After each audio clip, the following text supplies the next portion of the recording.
नमस्कार, मैं हूं सोनिया और आप देख रहे हैं कार्यक्रम आध्यात्मिक ज्ञान चर्चा। तो आइए शुरुआत करते हैं कार्यक्रम की और जानते हैं विचार जगत गुरु तत्वदर्शी संत रामपाल जी महाराज बनाम परम पूज्य संत महामंडलेश्वर स्वामी ज्ञानानंद जी के विचार। महाराज जी, आपसे जानना चाहते हैं कि क्या ब्रह्मा जी, विष्णु जी, महेश जी की जन्म और मृत्यु होती है?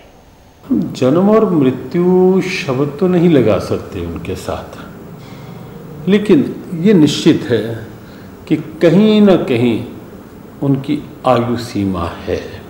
जब हम त्रिदेव के रूप में उन्हें लेते हैं तो कहीं ना कहीं एक आयु सीमा साथ साथ रहती है। ब्रह्मा जी भी हर सर्ग में, सृष्टि के हर उत्पत्ति में ब्रह्मा जी आते हैं, उत्पत्ति करते हैं, और हर प्रलय में फिर ये देव जो है ये इस विराट परमात्मा में लीन हो जाते हैं। तो इसलिए जन्म और मृत्यु शब्द नहीं, सर्ग और उसके पश्चात उस विराट परमात्मा में एक रूपता, लय होने की स्थिति, वो साथ साथ है। तो ये थे स्वामी ज्ञानानंद जी के विचार। और आइए अब जानते हैं जगत गुरु तत्वदर्शी संत रामपाल जी महाराज के विचार। दंडवतम गोविंद गुरु बंधु अविजन सोए, पहले भये प्रणाम तिन नमो जो आगे होए। कबीर देव जी ने इन सब की उत्पत्ति बताई है, इस काल की भी उत्पत्ति बताई है। अब गीता जी अध्याय नंबर 5 के श्लोक नंबर 9 में ये काल कहता है कि मेरे जन्म और कर्म अलौकिक हैं। अब कैसे तो इसके कर्म अलौकिक हैं और कैसे इसके जन्म अलौकिक हैं, ये बताते हैं। अब आपको दिखाते हैं इसके कर्म अलौकिक कैसे हैं। जैसे श्री कृष्ण जी नहीं चाहते थे महाभारत जी का युद्ध हो, और 3 बार शांति दूत बनकर गए थे, कौरव और पांडवों को समझाया था कि युद्ध मत करो, तुम अपना घाटा बाधा करके, प्लस माइनस करके, थोड़ा गढ़ा करके अपना बंटवारा कर लो, ये राजपाट यहीं रह जाएगा, युद्ध हो गया तुम सब मारे जाओगे, फिर राज्य कौन करेगा। तो पुण्यात्माओं जैसे तैसे वो फिर भी नहीं माने थे, तो युद्ध का बिगुल बज गया, आमने सामने सेना खड़ी। अब अर्जुन ने सामने देखा कि अपने भाइयों के, जैसे चाचा ताऊ के भाई, चाचा ताऊ के भाई और उनके बच्चे दूर नहीं होते, उनको सीने से लगाए फिरते हैं, एक दूसरे से प्यार करते हैं अपने कुल की संतान से। तो और वही बच्चे सामने लठ लिए खड़े हैं, उधर से उनके बच्चे लठ लिए खड़े हैं, हथियार लिए खड़े, मारने को तैयार हो गए हैं। तो अर्जुन के मन में एक साधु भाव उत्पन्न हुआ, किसके लिए लड़े? इन सामने वाले काके ताऊमा के भाइयों ने, बच्चा ने मार के हम राज करेंगे, हमारे जैसा नीच नहीं। हृदय में गलानी होगी, युद्ध नहीं करना चाहा। अब वहाँ काल ने देखा कि कृष्ण जी भी कह देगा कि चल अर्जुन बहुत अच्छा हो गया, जब भी सद्बुद्धि आ जाए उसी समय बहुत अच्छा होता है। लेकिन उसी समय ये काल प्रवेश कर गया श्री कृष्ण जी के शरीर में, और श्री कृष्ण जी की आत्मा को इसने दबा लिया। जैसे यहाँ देखते हो प्रेत आकर के पता नहीं क्या क्या बकवाद करता है और उस आत्मा को दबा देता है आकर के वो। उसके निकलने के बाद यहाँ आप रोज देखते हो, यहाँ अपने ऑटोमेटिकली परमात्मा ये सुख दे रहा है। उस प्रेत आत्मा जो बोलकर निकल जाता है, उसके बाद उस आत्मा को कुछ पता नहीं होता। जब ओरिजिनल आत्मा अपने होश में आती है, उसको और ही बताते हैं, तू ऐसे बोला था, तूने ऐसे ऐसे कहा। तो ऐसे ये काल श्री कृष्ण जी में प्रवेश कर गया, और इसने वो गीता का ज्ञान तो दिया वेदों वाला, लेकिन युद्ध कराने के लिए जो अटकल भयंकर रूप दिखाना, अर्जुन जैसे योद्धा भी कांपन लगे उसके रूप न देख कर, तो भयभीत होकर श्री अर्जुन ने स्वीकार कर लिया युद्ध करना, कि यदि मैं युद्ध नहीं करूंगा और ये करवाना चाह रहा है और इसने एक बार फिर वो अपना भयंकर रूप दिखा दिया, मेरा हार्ट अटैक हो जाएगा। इसलिए उस प्रभु की इच्छा मानकर उसने युद्ध करना स्वीकार किया। तो यहाँ ये कंसेप्ट क्लियर करते हैं ये कैसे प्रवेश करता है, कैसे इसके कर्म अलौकिक हैं। देखिएगा श्री विष्णु पुराण, गीता प्रेस गोरखपुर से प्रकाशित, अनुवादक हैं मुनीलाल गुप्त।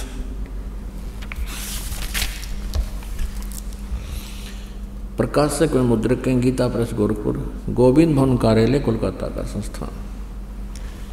ये देखिएगा चतुर्थ अंश और अध्याय नंबर 2 का 233 पृष्ठ पर ये मंत्र नंबर, यहां से देखना श्लोक नंबर या 22 से लेकर हम यहां तक पढ़ेंगे। पूर्व काल में त्रेता युग में एक बार अति भीषण देव असुर संग्राम हुआ। राक्षसों और देवताओं राक्षसों का युद्ध हुआ। उसमें महाबलवान दैत्यगण से पराजित हुए देवताओं ने भगवान विष्णु की आराधना की। अब ये न्यू अपने छल करता है, ये कहता मैं सबके समक्ष अपने वास्तविक रूप में नहीं आऊँगा, छुपा रहता हूँ। ये विष्णु की साधना कर रहे थे, स्तुति कर रहे थे देवता, तो युग काल विष्णु रूप धारण करके आ गया। तब आदि अंत शून्य अशेष जगत प्रतिपालक श्री नारायण ने देवताओं से प्रसन्न होकर कहा, आप लोगों का जो कुछ अभिष्ट है वह मैंने जान लिया है। इसके विषय में यह बात सुनिए। राजऋषि ससाद का जो पुरंजय नामक पुत्र है, उस अक्षत्रिय श्रेष्ठ के शरीर में मैं अंश मात्र से यानी कुछ समय के लिए स्वयं अवतीर्ण होकर उसमें प्रवेश करके उन संपूर्ण दैत्यों का नाश करूंगा। अतः तुम लोग पुरंजय को दैत्यों के वध के लिए तैयार कर लो, उसको लड़ाई के लिए खड़ा कर लो युद्ध के मैदान में। मैं उसमें प्रवेश करके इन सभी दैत्यों को मार दूंगा। अपने आत्माओं, ये तत्व ज्ञान है, हमारे सदग्रंथों में विद्यमान है। और परमेश्वर कबीर जी ने जो काशी में जुलाहे की भूमिका करने आए थे और साथ में तत्वदर्शी संत की भूमिका भी करने आए थे, उन्होंने 600 वर्ष पहले यही बताया था जो आज हमारे ये पवित्र सदग्रंथ भी समर्थन दे रहे हैं परमेश्वर की उस सच्चिदानंद घन ब्रह्म वाली वाणी कबीर वाणी का। अब इसमें स्पष्ट है कि वो काल कह रहा है कि मैं इस ससाद के पुत्र पुरंजय में भूत की तरह प्रवेश कर जाऊंगा। तुम इसने युद्ध के लिए तैयार करके वहाँ खड़ा कर लो और तुम भी वहीं खड़े हो जाओ। देवताओं और असुर आमने सामने खड़े हो एक बार, और फिर मैं उसके शरीर में प्रवेश करूंगा पुरंजय के में और राक्षसान मार दूंगा। ऐसा ही किया। अब और प्रत्यक्ष प्रमाण दिखाते हैं। 242 पृष्ठ पे अध्याय नंबर 3, ये चतुर्थ अंश, और यहाँ देखें श्री विष्णु पुराण 242 पृष्ठ पे तीसरा अध्याय हम पढ़ रहे हैं। और यहाँ आइएगा, इसका श्लोक नंबर 4 से हम पढ़ेंगे। अब पूर्व काल में रसातल में मोने नामक 6 करोड़ गंधर्व रहते थे। उन्होंने समस्त नाग कुल के प्रधान रतन और अधिकार छीन लिए थे। गंधर्वों के पराक्रम से अपमानित उन नागेश्वरों द्वारा स्तुति किए जाने पर उसके श्रवण करने से जिनकी विकसित कमल सदृश आंखें खुल गई हैं, निद्रा के अंत में जागे हुए उन जलशायी भगवान सर्वदेवेश्वर को प्रणाम कर उनसे नागगण ने कहा, भगवान, ये काल है विष्णु रूप में आ गया वहाँ, इन गंधर्वों से उत्पन्न हुआ हमारा भय किस प्रकार शांत हो। तब आदि अनंत रहित भगवान पुरुषोत्तम ने कहा, यानी विष्णु रूप में काल ने कहा, या युनासव के पुत्र, युनासव का पुत्र था मानदाता, और मानदाता का पुत्र प्रकुष्ठ। तो कहता है, काल कह रहा है कि युनासव के पुत्र मानधाता का जो यह प्रकुष्ठ नामक पुत्र है, उसमें प्रविष्ट होकर मैं कद्या कति कंसेप्ट क्लियर, भूत की तरह उसमें बढ़ूंगा और फिर उन मारूंगा। पुरकुस्थ नामक पुत्र है, उसमें प्रविष्ट होकर मैं उन संपूर्ण दुष्ट गंधर्वों का नाश कर दूंगा। पुण्यात्माओं, मनुष्य जीवन का उद्देश्य केवल परमात्मा पाना, ये कल्याण करवाना, जन्म मृत्यु का रोग कटवाना है। और इन नीम हकीम नकली गुरुओं ने हमारे इस रोग को और बढ़ा दिया, अज्ञान ठोक दिया। अब उस अज्ञान के आधार से हम इस तत्व ज्ञान को भी स्वीकार करने में कई दिन नखरे करते हैं, लेकिन ये ऐसा ज्ञान है अग्रम मग्रम छोड़ेगा नहीं, अंत में स्वीकार करना होगा जो पुण्यात्मा कल्याण चाहते हैं। अब आप देख रहे हो कि गीता जी अध्याय नंबर 4 के श्लोक नंबर 9 में जो कहा है कि मेरे जन्म और कर्म अलौकिक हैं। ये कर्म तो अलौकिक ऐसे हैं, अब जन्म कैसे अलौकिक है? पुण्यात्माओं, परमात्मा कहते हैं जग सारा रोगिया रे, जिन सतगुरु वैद न जाना, जग सारा रोगिया रे। जग सारा रोगिया रे, हो जन्म मरण का रोग लगा, या तृष्णा बडरी खांसी, और आवागमन जन्म मृत्यु की डोर गले में, या पड़ी काल की फांसी। फिर परमात्मा कहते हैं कि सच्चा सतगुरु कोई ना पूजे, इन झूठों जगपतियासी, और अंधे की बाँ पकड़ी अंधे ने, पता मार्ग कौन बतासी। ये सारे अंधे थे, इनको ज्ञान नहीं था, तत्व ज्ञान अभी तक नहीं था। नहीं तो हमारे समाज को बताते ये ब्रह्मा विष्णु महेश की क्या सतीथि है, आज अजरो अमर मृत्युंजय कालेज सर्वेश्वर सर्वशक्तिमान, इनके कोई माता पिता नहीं, अजरो अमर, ये लोक वेद दंत कथा अज्ञान सुनाते रहे। अब क्या बताते हैं कि इस ब्रह्म की भी जन्म कैसे होते हैं, इसके अलौकिक कैसे हैं, ये अपने आप को कैसे अजन्मा कहता है गीता जी में। जैसे ब्रह्मा जी की आयु का कैसा फैक्टर है, कैसी काउंटिंग करते हैं, कैसे इसको बताते हैं, गिनते हैं कि जैसे एक चतुर्युग में 4 युग होते हैं, सतयुग, त्रेता और द्वापर, और चौथा कलयुग।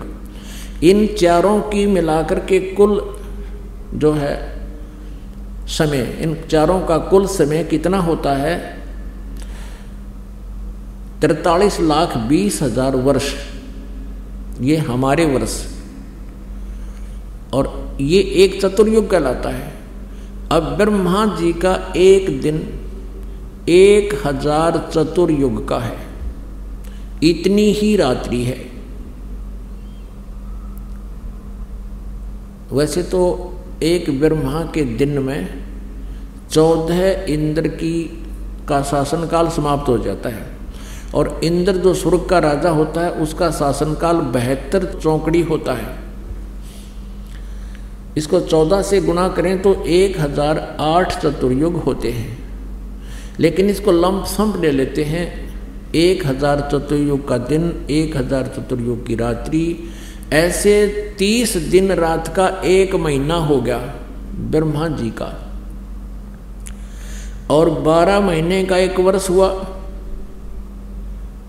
ऐसे। और फिर ऐसे बने हुए 100 वर्ष की आयु है श्री ब्रह्मा जी रजगुण की। इस ब्रह्मा जी से 7 गुना आयु है श्री विष्णु जी सतगुण की, और श्री विष्णु जी से 7 गुना अधिक आयु है श्री शिव जी तमगुण की। अब सीधा सा हिसाब लगा लें कि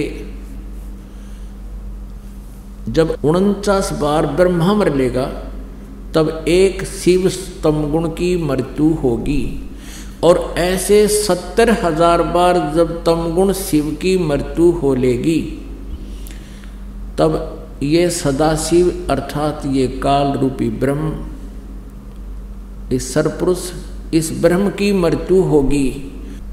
एक ब्रह्मांड का विनाश होगा, सभी खत्म हो जाएंगी, ना पृथ्वी रहेगा, ना सूर्य रहेगी, ना चांद, ना सितारे, कत्ती बिल्कुल नष्ट हो जाएंगे। यहाँ केवल इनका ये 5 तत्व आपस में अलग अलग रहेंगे और फिर अरबों खरबों तक इसकी पुनः फिर सृष्टि क्रम स्टार्ट होगा, धीरे धीरे पृथ्वी बनेगी जो फिर और ये सारा कुछ अपना आप मालिक के उस आदेश हुक्म से फिर इतने ही समय के बाद फिर दोबारा इसमें जो है ये सृष्टि योग्य होगा। उस दौरान इसका जब एक ब्रह्मांड का विनाश हो जाता है तो ये काल और यहाँ के सभी प्राणी, इसके अंतर्गत जितने प्राणी हैं और ये दुर्गा, इसकी भी मृत्यु हो जाती है काल के ही समय के पैरेलल। फिर ये दूसरे लोक में, दूसरे ब्रह्मांड में चले जाते हैं, ये पूरे ऑटोमेटिक ही परमात्मा की कृपा से, उस ईश्वरीय विधान से। तो दूसरे ब्रह्मांड में जब चले जाते हैं तो दुर्गा और इस काल की युवा अवस्था में अपने आप इनका ऐसे युवा शरीर बन जाता है। ये वहाँ 18-20 वर्ष की आयु के दोनों की इनका जो है वहाँ ऑटोमेटिकल शरीर परमात्मा के आदेश अनुसार कबीर परमेश्वर पूर्ण परमात्मा ने इनको आदेश दिया था कि ऐसे होगा तुम्हारे साथ। तो उसी मालिक की शब्द शक्ति से इन दूसरे ब्रह्मांड में जाते ही इन दोनों का युवा शरीर बन जाता है। फिर ये नए सिरे से कुछ वचन से और कुछ अपने सृष्टि क्रम से, गृहस्थी क्रम से वहाँ नए सिरे से ब्रह्मांड में जीव उत्पत्ति करते हैं।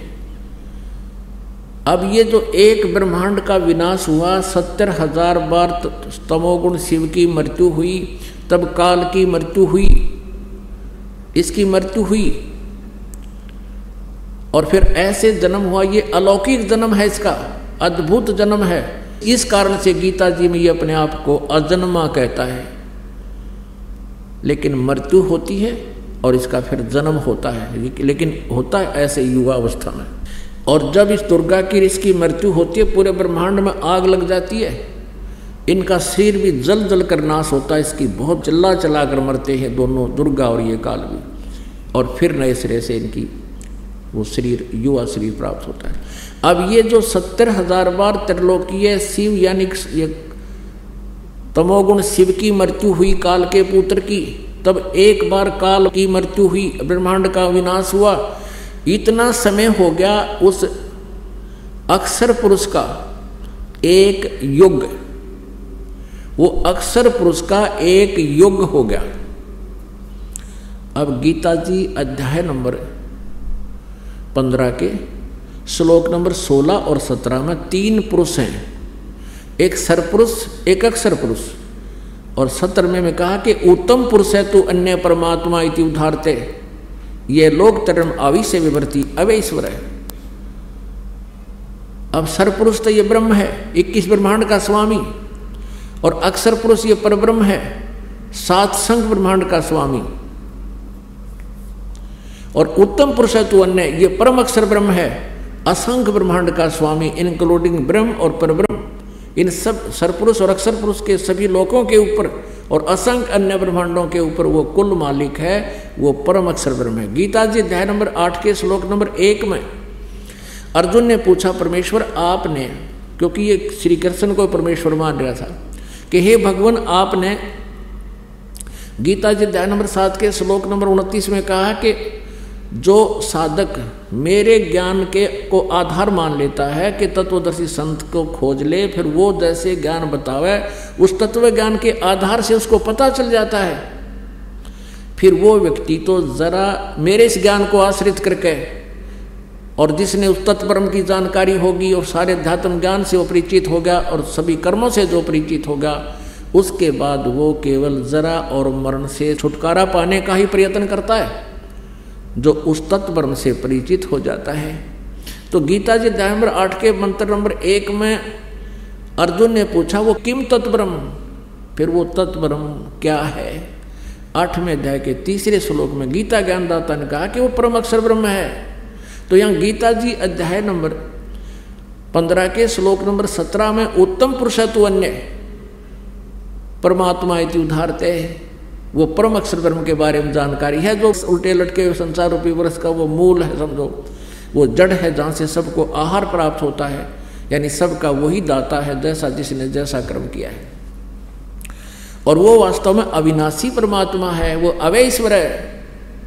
अब सरपुरुष तो सीधा सर्वान नाशवान, पुरुष माने प्रभु, और अक्षर पुरुष को यहाँ अविनाशी कहा है।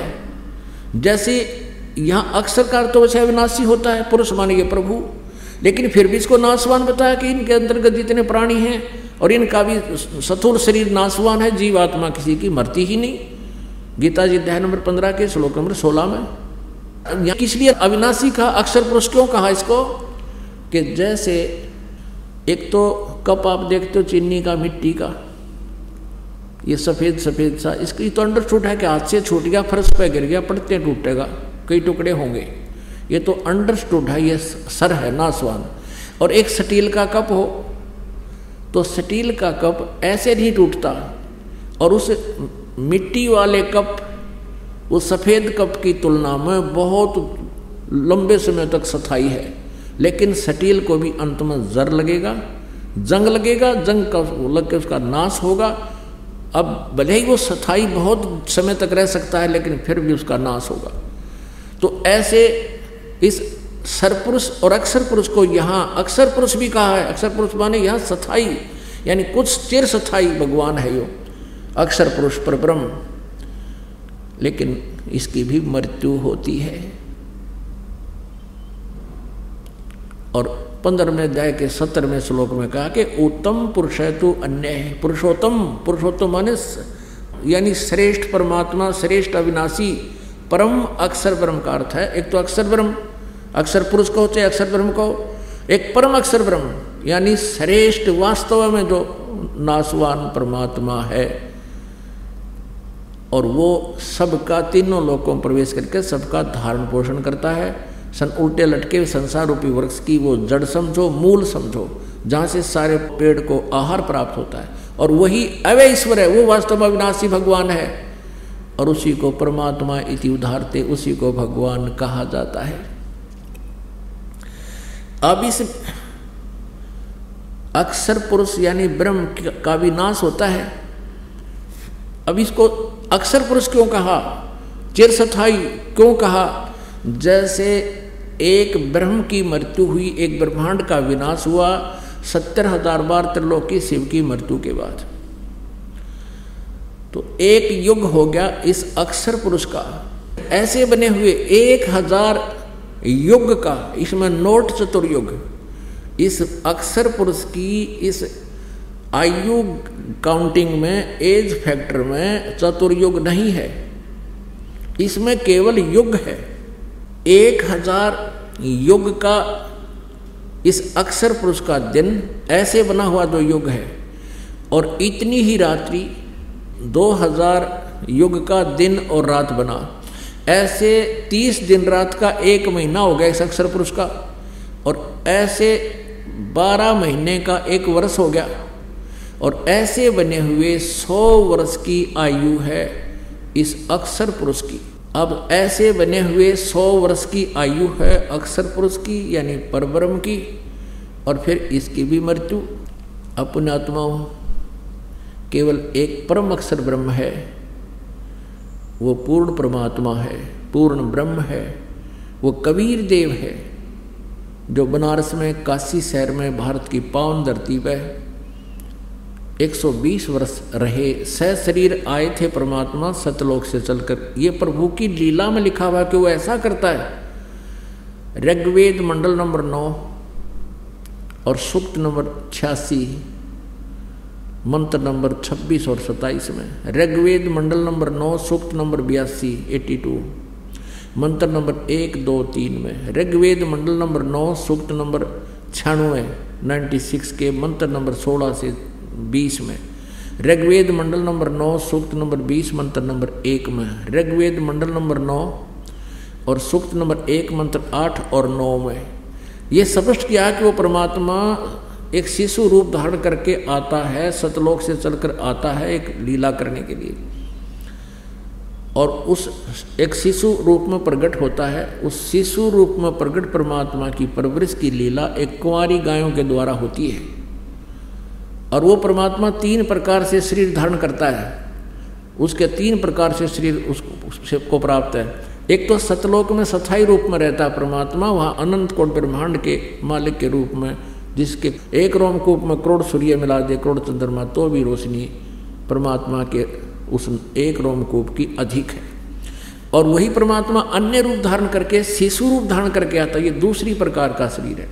और तीसरा प्रकार उसका ये है कि वो कभी भी किसी भी समय आकर के किसी भी पुण्यात्मा को मिलता है, कोई महात्मा साधु का रूप बना लेता है, उस प्यारी आत्माओं को ज्ञान देता है। जैसे आदरणीय धर्मदास जी को मिले एक जिंदा महात्मा के रूप में, आदरणीय गरीबदास जी को मिले जिंदा महात्मा के रूप में, जो छुडानी में जिला ददर हरियाणा के अंदर गांव छुडानी में।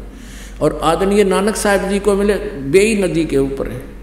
आदरणीय दादू साहब जी को मिले उनके जो है एक बार साबरमती पर मिले, जब वो मरने की तैयारी कर रहे थे, मालिक ने आके उनको सीने से लगा लिया। और आदरणीय मुल्कदास साहिब जी को मिले वो परमात्मा, आदरणीय घीसा दास साहिब जी को मिले जो खेखड़ा जिला मेरठ के अंदर गांव खेखड़ा में उनका निवास स्थान स्थल बना हुआ है।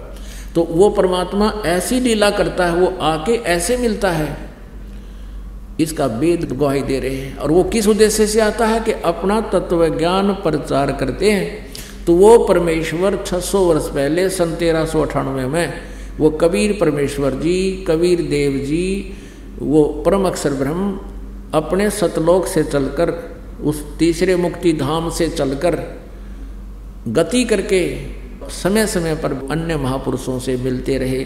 ये उनकी जीवन लीला में लिखा हुआ परमेश्वर कबीर देव जी की में। और यही ये सदग्रंथ जो दास ने अभी मंत्र आपको इनके अध्याय और सब सुनाए, इनमें यही प्रमाण है कि वो कबीर देव नाम का परमेश्वर, वो वास्तव में कबीर नाम है उस परमेश्वर का, कबीर देव है वो अपने तीसरे मुक्ति धाम में रहता है, वहाँ से गति करके आता है और अच्छी आत्माओं को, नेक आत्माओं को ज्ञान देने के उद्देश्य से उनको मिलता है और ज्ञान से परिपूर्ण करता है। तो उस परमेश्वर ने आकर के ये तत्व ज्ञान दिया और उन्होंने क्या बताया? वो परमात्मा है वास्तव में अविनाशी। जग सारा रोगिया रे जिन सतगुरु वैद न जाण्या, जग सारा रोगिया रे, जग सारा रोगिया रे जिन सतगुरु वैद न जाण्या, जग सारा रोगिया रे। भाई जन्म मरण का रोग लग्या है, तृष्णा बडरी खासी। जन्म मरण का रोग लगा है, तृष्णा बडरी खासी। आवागमन की डोर गले में या पड़ी काल की फांसी, जग सारा रोगिया रे जिन सतगुरु वैद न जाण्या, जग सारा रोगिया रे। सच्चा सतगुरु कोई न पूजे, इन झूठों जगपतियासी। सच्चा सतगुरु कोई न पूजे, इन झूठों जगपतियासी। अंधे की बाँ गही अंधे ने, ये मार्ग कौन बतासी, जग सारा रोगिया रे जिन सतगुरु वैद न जाना, जग सारा रोगिया रे। भाई देखा देखी गुरु शिष्य बन गए, किया नहीं तत्व विचारा। देखा देखी गुरु शिष्य बन गए, किया नहीं तत्व विचारा। गुरु शिष्य दोनों के सिर पे यू काल ठोके पंजारा, जग सारा रोगिया रे जिन सतगुरु वैद न जाण्या, जग सारा रोगिया रे। जग सारा रोगिया रे जिन सतगुरु वैद न जाण्या, जग सारा रोगिया रे। सार शब्द सर जीवन बूटी, घस घस अंग लगावे। सार सबद सर जीवन बूटी गैस गैस अंग लगावे। कहे कबीर तुम सत कर मानो ये जन्म मरण मिट जावे। जग सारा रोगिया रे जिन सतगुरु वैद न जाण्या। जग सारा रोगिया रे जग सारा रोगिया रे जिन सतगुरु वैद न जाण्या। जग सारा रोगिया रे सार सबद सर जीवन बूटी गैस गैस अंग लगावे। सार सबद सर जीवन बूटी गैस गैस अंग लगावे। कहे कबीर तुम सत कर मानो ये जन्म मरण मिट जावे। जग सारा रोगिया रे जिन सतगुरु वैद न जाण्या। जग सारा रोगिया रे। अपने आत्माओं जो श्री ब्रह्मा जी, श्री विष्णु जी और श्री शिव जी की पूजा करते हैं और जो ब्रह्म के ओम नाम का जाप करके संतुष्ट हैं, उनकी अब ये बिल्कुल क्लियरेंस होगी, स्पष्ट हो गया ये कंसेप्ट कि उनका भी जन्म और मृत्यु का दीर्घ रोग लगा हुआ है। ब्रह्म की भी मृत्यु जन्म होता है और अक्षर पुरुष पर ब्रह्म की भी जन्म और मृत्यु होती है। अब ये अक्षर पुरुष जो है यहाँ 21 ब्रह्मांड के प्राणियों के लिए कोई विशेष महत्वपूर्ण नहीं है। यहाँ 21 ब्रह्मांड इस ब्रह्म के लोक में हम रह रहे हैं प्राणी जितने, इनका इससे छुटकारा पाना और परम अक्षर ब्रह्म को प्राप्त करना ही उद्देश्य है। इसकी थोड़ी सी टांग बीच में अड़ी हुई है सरपुरुष की, यानी परब्रह्म की, जो 7 संग ब्रह्मांड का स्वामी है, जो गीता जी अध्याय नंबर 15 के श्लोक 16 में इन दो का जो जिक्र है। इसकी थोड़ी सी टांग बीच में अड़ी हुई है क्योंकि हमने इस काल के लोक से पार होकर जाना है सतलोक में, तो इसके 7 संग ब्रह्मांडों का अक्षेत्र बीच में आता है। अब यहाँ सभी भिखारी हैं उस परमात्मा के, सभी टैक्स मांगते हैं। यहाँ के राजा लोग भी जनता से टैक्स लेकर ही अपना गुजारा करते हैं, सेना इकट्ठी करते हैं, अपना पेट रोजगार भी वो जनता के टैक्स से ही करते हैं। तो यहाँ दोनों लोकों में दिवऊ इमऊ लोके पुरुष है, इस दोनों लोकों में क्षर पुरुष के और अक्षर पुरुष के लोक में ये एक जैसी व्यवस्था है। तो इस परम इस अक्षर ब्रह्म का यानी सरपुरुष का, अक्षर पुरुष का यानी परब्रह्म का हमने टैक्स देना है इसके अक्षेत्र से जाने के लिए, क्रॉस करने के लिए। तो उसके लिए इसके मंत्र हैं। जैसे गीता जी अध्याय नंबर 8 के श्लोक नंबर 13 में तो इस गीता ज्ञान दाता काल ने अपनी जानकारी दे दी कि मेरा तो एक ओम अक्षर है, नथिंग एल्स। इसका जाप करोगे ब्रह्मलोक को प्राप्त होगे। ब्रह्मलोक में गए हुए प्राणी भी जन्म और मृत्यु को प्राप्त होते हैं, उनका मोक्ष नहीं होता। ये अंडरस्टूड होगा। ये स्वयं भी नाशवान है। अब गीता जी अध्याय नंबर 8 के श्लोक नंबर 1 का उत्तर गीता ज्ञान दाता ने अध्याय नंबर 8 के श्लोक नंबर 3 में कहा कि वो परम अक्षर ब्रह्म है, जिसकी जानकारी होने के उपरांत, उस तत्ब्रह्म की जानकारी होने के उपरांत प्राणी केवल जरा और मरण से, जरा माने वृद्धावस्था बुढ़ापा और मरण माने मृत्यु से ही छूटने का प्रयत्न करता है।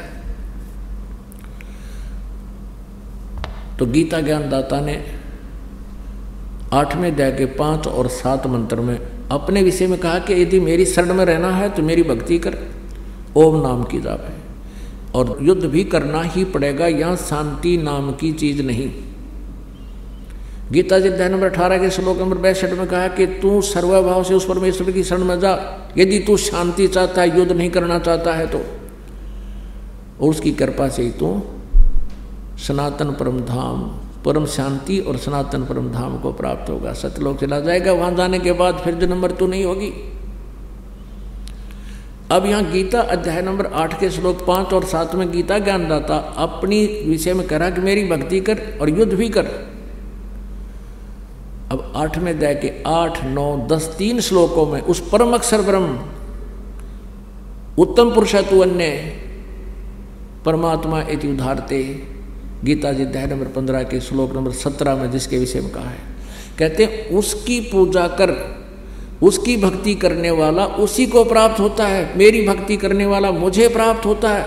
इन गीता जी अध्याय नंबर 8 के श्लोक नंबर 5, 7, 8, 9, 10 में इन दोनों ब्रह्म और परम अक्षर ब्रह्म, शरपुरुष और परम अक्षर पुरुष, इन दोनों भगवानों की भक्ति का कंसेप्ट क्लियर हो गया कि ब्रह्म की साधना करने वाला ब्रह्म को प्राप्त होगा, उसकी जन्म मृत्यु बनी रहेगी, और उस परमेश्वर की शरण में जाने के बाद उसकी भक्ति करने वाला उसको प्राप्त हो जाएगा, फिर जन्म मृत्यु कभी नहीं होगी। अब उसके पाने का कौन सा मंत्र है?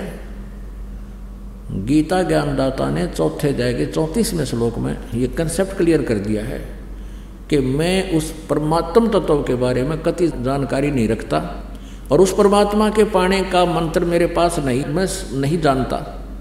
उसके लिए गीता जी अध्याय नंबर 4 के श्लोक नंबर 34 में कहा है कि अध्याय नंबर 4 के श्लोक 32 में सच्चिदानंद घन ब्रह्म यानी ब्रह्मण मुखे सच्चिदानंद घन ब्रह्म की के मुखारविंद से उत्तरित उस अमृत वाणी में, कबीर वाणी में उस परमात्मा के बारे में आध्यात्मिक यज्ञों अनुष्ठानों की जानकारी विस्तार से कही गई है।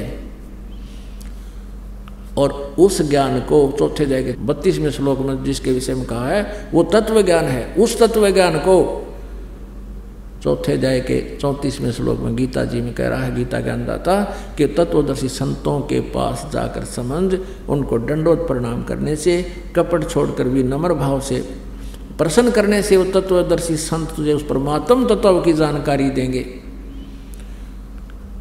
अब उस तत्वदर्शी संत बताएगा। गीता जी अध्याय नंबर 17 के श्लोक नंबर 23 में कहा कि ओम तत् सत इति निर्देश ब्रह्मण त्रिविद समर्थ है। ब्रह्मण माने सच्चिदानंद घन ब्रह्म।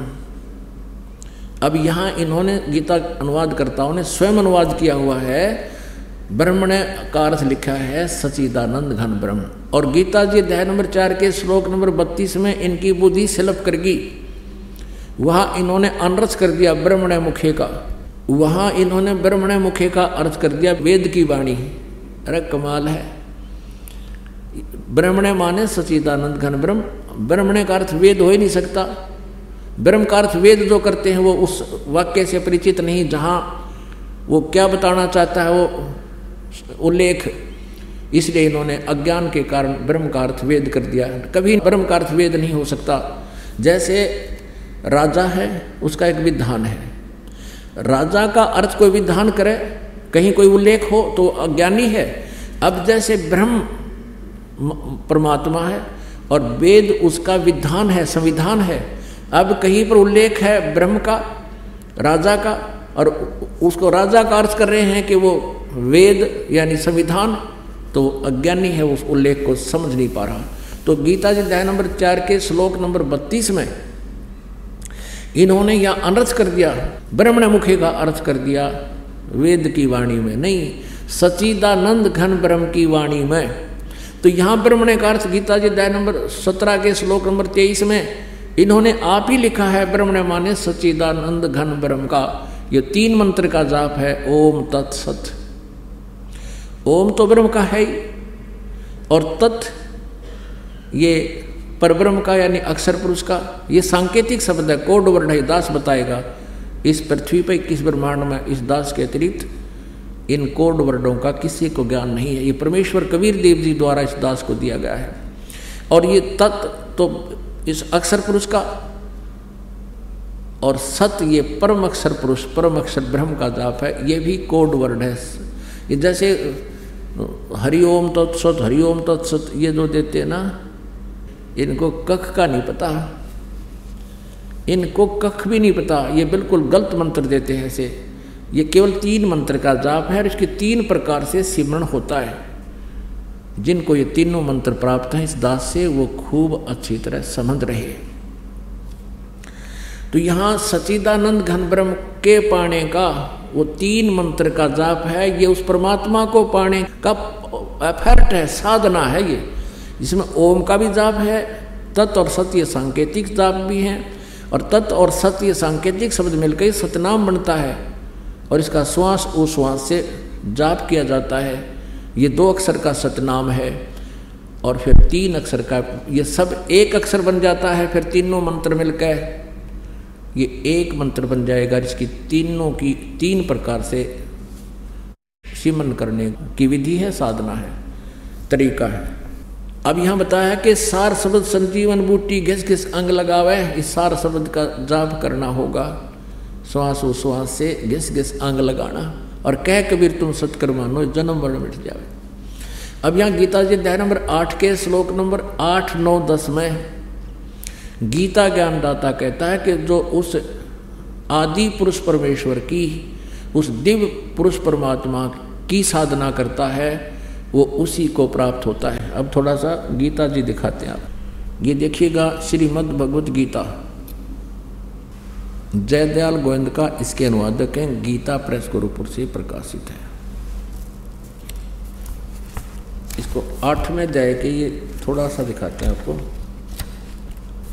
ये देखिएगा 8वां अध्याय 8वां अध्याय, इसके प्रथम मंत्र में, प्रथम श्लोक में अर्जुन ने पूछा किम तत्ब्रह्म किम अध्यात्म किम कर्म पुरुषोत्तम अधिभूतम च किम प्रोक्तम अधिदैवम किम उच्यते। अब जैसे गीता जी अध्याय नंबर ये 7 है, इसमें 30 और ये 29 नंबर श्लोक है साथ में, बिल्कुल अध्याय नंबर 7 का, और श्लोक नंबर 29 है नीचे। इसमें गीता ज्ञानदाता कहता है कि माम आश्रित जरा मरण मोक्षाय माम आश्रित यतंती ये। माम आश्रित माने मेरे आश्रित होकर मैं जो ज्ञान कह रहा हूँ, तत्वदर्शी संत को खोजो, वो जो तत्व ज्ञान बताओ, उसके बाद तत्व ज्ञान से परिचित जो हो जाता है। जरा मरण मोक्षाय यतंती ये, जो जरा मरण मोक्ष, जरा यानी बुढ़ापा, मरण माने मृत्यु से मोक्ष के लिए, यतंती ये जो प्रयत्न करते हैं, माम आश्रित है मेरे ज्ञान को आश्रय बनाकर, जो उस जरा और मरण से ही छूटने की कोशिश करते हैं, अन्य किसी वस्तु की, इस काल के लोग की डिमांड नहीं रखते। ते ब्रह्म तत्विदु, वो तत्व ब्रह्म को जानते हैं। तत्व ब्रह्म को, चे ब्रह्म तत्व को, ते ब्रह्म तत्विदु, उस तत्व ब्रह्म को वो जानते हैं, जान चुके हैं। और वो कृष्णम अध्यात्म, कृष्णम माने सारे, कृष्णम सारे अध्यात्म ज्ञान से परिचित हो चुके हैं। और कर्म से अखिलम, और सब कर्मों से भी, जैसे कर्म कौन से कर्म करने चाहिए, कौन से ना करने चाहिए, कौन से पापदायक है, तो वो उनसे परिचित हो चुके हैं। कौन? जो तत्ब्रह्म से परिचित हो चुके हैं और सारे दातुम ज्ञान से परिचित हो चुके हैं, सब कर्मों से जो परिचित हैं, वे ये माने जो कौन, जो जरा और मरण से ही छूटने के जो प्रयत्न कर रहे हैं, मेरे उस ज्ञान से आश्रित होकर, वे तत्ब्रह्म विदु। तो अब यहाँ इनका अनुवाद देखिएगा, 7वें अध्याय 29वां अनुवाद गीता प्रेस गौरव वालों का। जो मेरे शरण होकर जरा और मरण से छूटने के लिए, जरा माने बुढ़ापा, यत्न करते हैं, वे तत् यानी उस ब्रह्म माने ब्रह्म को, ये देखो, वे तत् ब्रह्म उस ब्रह्म को, तत् ब्रह्म उस ब्रह्म को, संपूर्ण अध्यात्म को और अखिल माने संपूर्ण कर्मों को जानते हैं। 8वें अध्याय के प्रथम मंत्र में इसने पूछा फिर किम तत् ब्रह्म है, वो किम तत् ब्रह्म, हे पुरुषोत्तम वह ब्रह्म क्या है। अब इसका उत्तर दिया है गीता ज्ञानदाता ने। अब तीसरे श्लोक में श्री भगवान उवाच, वह परम अक्षर ब्रह्म है। अपने आत्माओं, ये अनमोल सदग्रंथ श्रीमद् भगवत गीता जी कितना निर्णायक ज्ञान दे रहे हैं।